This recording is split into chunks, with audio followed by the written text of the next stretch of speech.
Please subscribe my channel.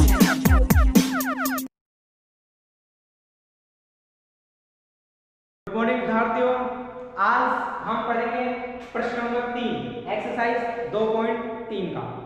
कल मैंने आपको सिद्ध करवाया था कि सिद्ध कीजिए कि 5 माइनस अंडर रूट 3 एक अपरिमेय संख्या है। उसके बाद मैंने आपको पढ़ाया था सिद्ध कीजिए कि 1/2 एक अपरिमेय संख्या है।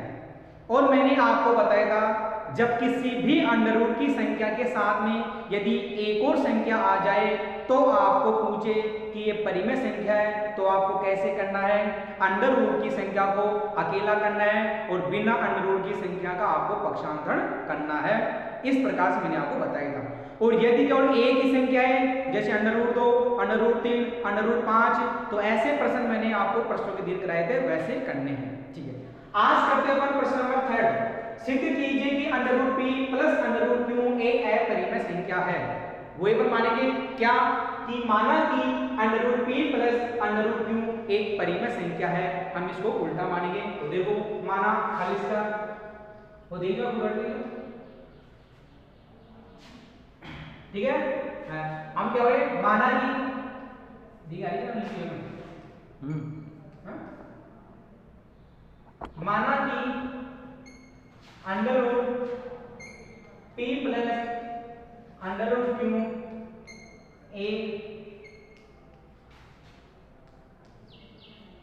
परिमेय संख्या है। इसको आपको उल्टा मानना पड़ेगा। आपको दे रखा है कि सिद्ध करना आपको कि under root p plus under root q एक अपरिमेय संख्या है। आपको इसको मानना है माना कि under root p plus under root q एक परिमेय संख्या है। और जब भी हमारे पास परिमेय संख्या है तो परिमेय संख्या को आप कैसे लिख सकते हो, p बटा q के रूप में। तो देखो इसको आप लिखोगे under root p plus under root q बराबर, देखो यहाँ पे हमारे पास p और q तो आपको ऑलरेडी दे रखा है, तो इसको आप क्या मान लेना a बटा b। चाहे p बटा q लिखो चाहे a बटा b लिखो, परिमेय संख्या मान जाती है। इसको आप लिखोगे a बटा b, जहाँ पे b का मान क्या नहीं होना चाहिए, 0। और दिक्कत यानी under root p plus under root q को हमने एक परिमेय संख्या माना। जब इसको मैंने परिमेय संख्या माना तो इसको आप कैसे लिख सकते हो, a बटा b के रूप में, और b का मान क्या नहीं होना चाहिए, 0 नहीं होना चाहिए। अब देखिए, अब मैंने आपको क्या बताया था यदि अंडर रूट की संख्या के साथ में यदि एक और संख्या आ जाए तो आपको क्या करना है, अंडर रूट की संख्या को अकेला करना है और बिना अंडर रूट की संख्या का पक्षांतरण करना है। तो मैंने क्या किया, मैं इस p के पास गया। अब देखो यहाँ तो p भी अंडर रूट में और यहाँ तो q भी अंडर रूट में है। अब मैं इन दोनों में से किसका पक्षांतर करूं, तो मैंने क्या किया, मैं इस p के पास गया और p को जाके बोला मैंने भाई p तू इधर से इस साइड चला जाएगा क्या। तो ये p नाराज हो गया, इसने मना कर दिया कि सर मैं इधर से इधर नहीं जाऊंगा। तो मैंने पूछा भाई क्यों नहीं जाओगे, तो इसने जवाब दिया कि सर आपने क्या बोला था कि इधर तो बिना अंडर रूट की संख्या ही जाती है, मैं तो अंडर रूट में हूं तो मैं इधर नहीं जाऊंगा। चलो भाई ठीक है मत जा। मैं गया q के पास, q को मैंने बोला भाई q तो इस साइड से इधर आ जाएगा क्या, तो ये भी नाराज हो गया और ये भी मना कर दिया कि सर मैं भी इधर से इधर नहीं जाऊंगा। मैंने पूछा भाई क्यों नहीं जाएगा, तो इसका जवाब था कि सर आपने ही बोला था कि इधर से इधर तो बिना अंडर रूट की संख्या ही जाती है, तो मैं भी नहीं जाऊंगा। मैंने इन दोनों संख्याओं को खूब समझाया भाई, एक संख्या आप दोनों में से एक संख्या कोई भी इधर चले जाओ, दोनों ने मना कर दिया। अब इस स्थिति में हम क्या करेंगे, तो मैंने क्या किया, राजी राजी इनको समझाया, ये दोनों संख्याएं समझी नहीं, तो फिर मैंने क्या कर दिया, इन दोनों संख्याओं का मैंने दोनों तरफ क्या कर दिया, वर्ग कर दिया। ठीक है, जब दोनों संख्या अंडर रूट में आ जाए तो आपको क्या करना है, दोनों तरफ आपको क्या करना है, वर्ग करना है। तो देखो दोनों तरफ वर्ग करना है,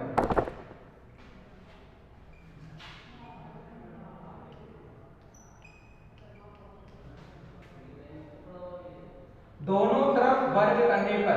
ठीक है, तो देखो इसका वर्ग हमारे पास क्या होगा, p plus under root q इसका वर्ग और प्लस a बटा b इसका भी निकाला गया वर्ग।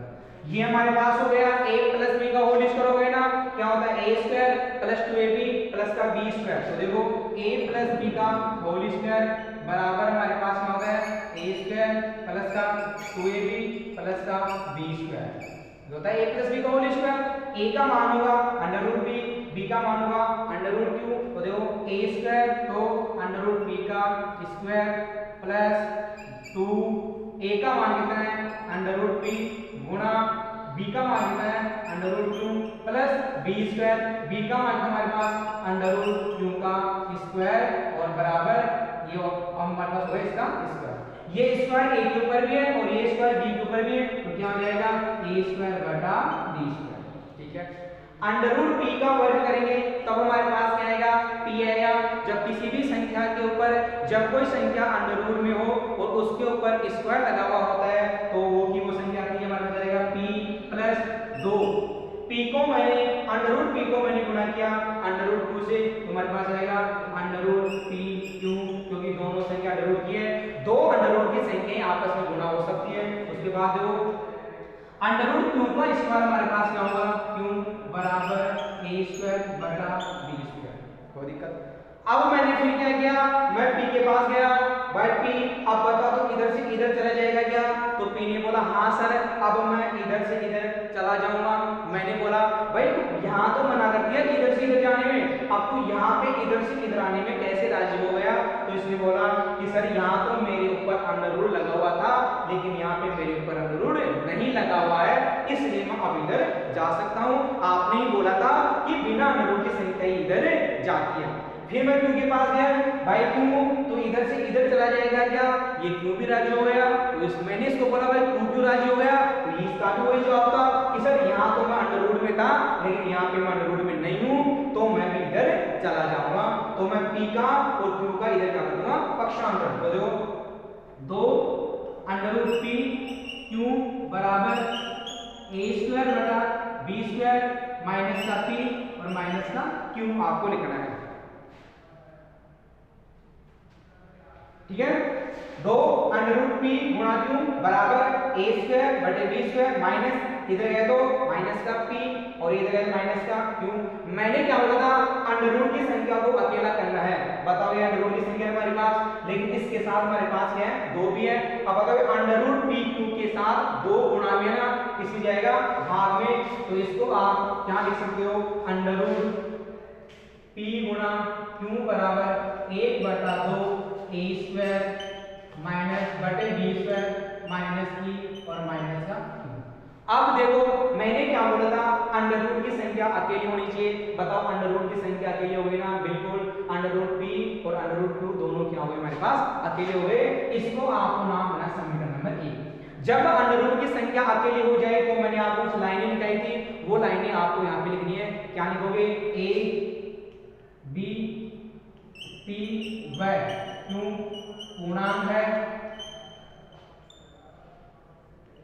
अतः क्या होगा 1 बटा 2 a स्क्वायर बटा b minus p minus q हमारे पास क्या होगी परिमेय संख्या होगी।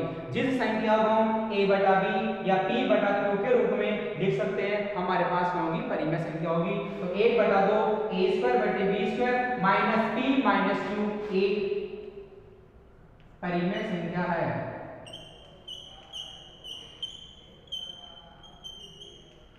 परिमेय संख्या है, ठीक है। अब इन दोनों संख्याओं के बीच में बराबर चिन्ह लग रहा है, यदि ये वाली संख्या परिमेय संख्या है तो ये भी हमारे पास क्या होगी परिमेय संख्या होगी। अतः समीकरण 1 से अंडर रूट p गुणा q भी एक क्या होगी परिमेय संख्या है।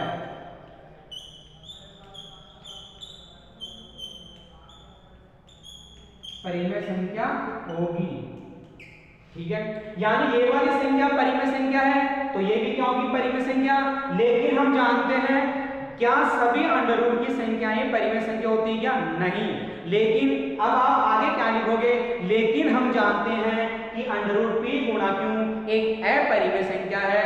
अब हमारे पास इसमें क्या आ गया विरोधाभास की स्थिति आ गई। यहां तो बोल रहा है कि अंडर रूट p गुणा गुणा क्यू एक परिमेय संख्या है, लेकिन आप क्या जानते हो अंडर रूट पी गुणा क्यू एक अपरिमेय संख्या है, क्योंकि सभी अंडर रूट की संख्याएं परिमेय संख्याएं नहीं होती है। तो आलोचनकारी हो गए।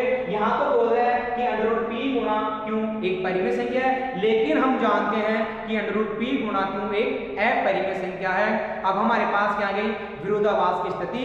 तो विरोधाभास की स्थिति आ जाने पर हमने जो माना था हमारी परिक्रमा गलत हो जाएगी। अगर हमने under root p plus q को एक परिमेय संख्या माना था, हमारी परिक्रमा गलत है, और ये जब हमारी गलत हो गई तो क्या होगा, अतः p under root p plus under root q एक अपरिमेय संख्या होगी, और आपको यही सिद्ध करना है।